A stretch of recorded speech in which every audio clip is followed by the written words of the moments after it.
nightmares in my head, I fear that the thoughts build up until I can't hear, that my mind fills up into a creature, and it haunts me somewhere much deeper.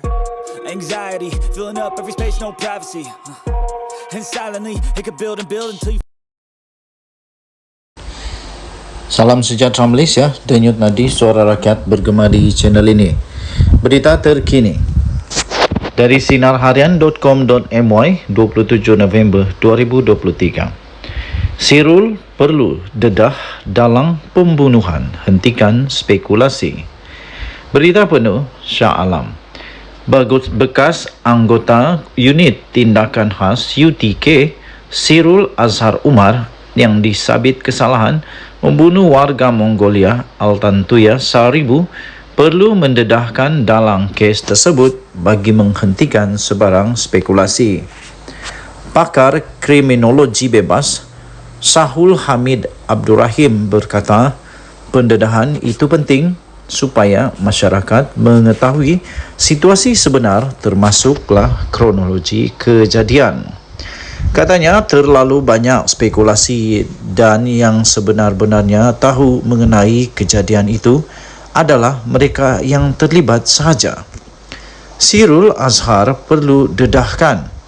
Tetapi yang menjadi tanda tanya, kenapa baru kini dia nak bagi keterangan selepas dijatuhkan hukuman? Kata kenyataan itu, kalau berani dia, Sirul, kena balik Malaysia, buat laporan polis, barulah siasatan dan proses perundangan yang lain boleh dilakukan, katanya kepada Sinar Harian. Sirul Azhar Umar dalam temu bual eksklusif Al Jazeera English 101 East pada Jumaat mendakwa, dia telah dijadikan kambing hitam dan mengaku telah menerima wang sebanyak 1 juta ringgit Malaysia semasa berada di Australia daripada sumber yang tidak dinamakan bagi menutup mulut. Beliau turut mendakwa dirinya mendapat arahan daripada ahli politik tertinggi untuk membunuh wanita berkenaan. Sebagai respons kepada dakwaan Sirul, bekas Perdana Menteri Datuk Seri Najib Tun Razak melalui peguam bela dan peguam cara Shafi Enko menggesa Sirul untuk mendedahkan segala-galanya mengenai dalang di sebalik kes tersebut. Justru, ujar Sahul Hamid, keterangan mengenai situasi sebenar perlu dilakukan segera, sama ada menerusi pembelaan keterangan dalam mahkamah atau membuat satu laporan polis yang baru. Jelas beliau, tindakan mengikut proses undang-undang itu dapat meredahkan keadaan dan menenangkan semua pihak serta mengurangkan spekulasi tidak berasas. Katanya, mungkin pihak Mahkamah Malaysia boleh buat keputusan untuk menarik terlebih dahulu hukuman gantung sampai mati kerana selagi ia kekal, selagi itulah kerajaan Australia tidak akan melepaskan dia, Sirul. Proses ekstraditasi perlu dilakukan, barulah siasatan dan proses perundangan yang lain boleh diteruskan, katanya. Mahkamah Persekutuan pada 2015 memutuskan sabitan dan menjatuhkan hukuman mati terhadap Sirul dan bekas Chief Inspector Azila Hadri atas kesalahan membunuh Altantuya. Model Mongolia itu ditembak di kepala pada 2006 di kawasan hutan di Puncak Alam Selangor dan mayatnya diletupkan dengan bahan letupan. Azilah kini berada di penjara Kajang, manakala Sirul telah melarikan diri ke Australia terlebih dahulu dan ditahan di pusat tahanan imigresen negara itu. Mahkamah Tinggi Australia pada November lalu memutuskan bahawa penahanan imigresen tanpa had adalah menyalahi undang-undang.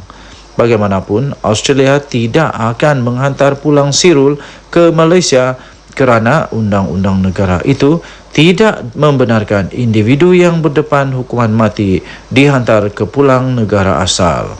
Denyut nadi suara rakyat bergema di channel ini. Jangan lupa untuk tekan butang subscribe, like dan share. Malaysia kita punya, cinta Malaysia ku, kita jaga kita. Bye-bye. Salam sejahtera Malaysia, Denyut Nadi Suara Rakyat bergema di channel ini. Apa yang susah sangat? Mahyadin umum undur diri sajalah, letak jawatan. Licinlah proses peralihan kuasa. Apa yang susah sangat? Kata Sabudin Husin, sabudin.com.net. Berdepan desakan yang kian meningkat, yang mahukan beliau untuk melepaskan jawatannya, Presiden Bersatu iaitu Tan Sri Mahyadin Mat Yassin ternampak semakin sedar tentang realiti itu. Ahli Parlimen Paguh itu dilaporkan mengambil maklum dengan gesaan perlunya ada perubahan dalam kepimpinan parti yang didakwa ada kelompangan dan perlu dibaiki menjelang PRU 16 yang akan datang ini. Katanya apa yang menjadi keutamaannya berkaitan perkara tersebut ialah agar peralihan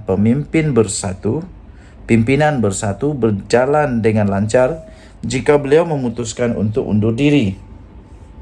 Bagaimanapun, Mahyadin Mat Yassin dalam masa yang sama belum dapat mengesahkan sama ada ingin mengundur diri atau masih mempertahankan jawatannya dalam pemilihan yang akan datang ini.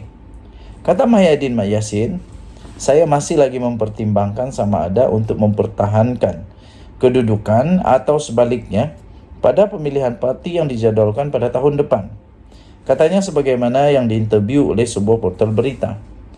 Ini yang payah nih. Sekejap sedar tentang gesaan perubahan dan adanya kelompangan dalam parti yang perlu kepada peralihan kepimpinan yang lancar.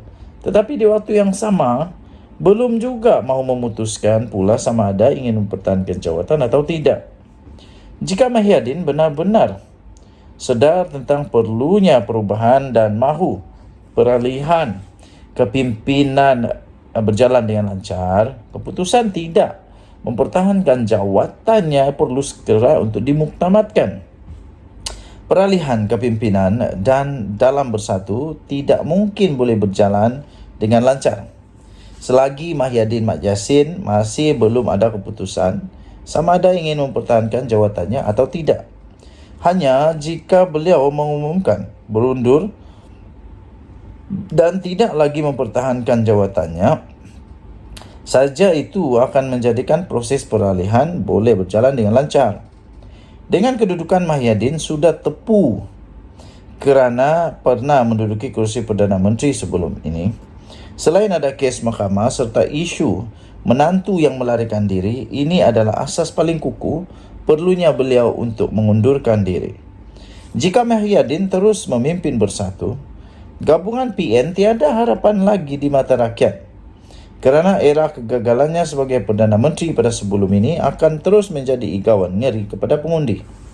Untuk menggantikan tempatnya, tiada pemimpin lain yang lebih lagak dan sesuai untuk mengambil alih teraju kepimpinan bersatu selain Hamzah Zainuddin.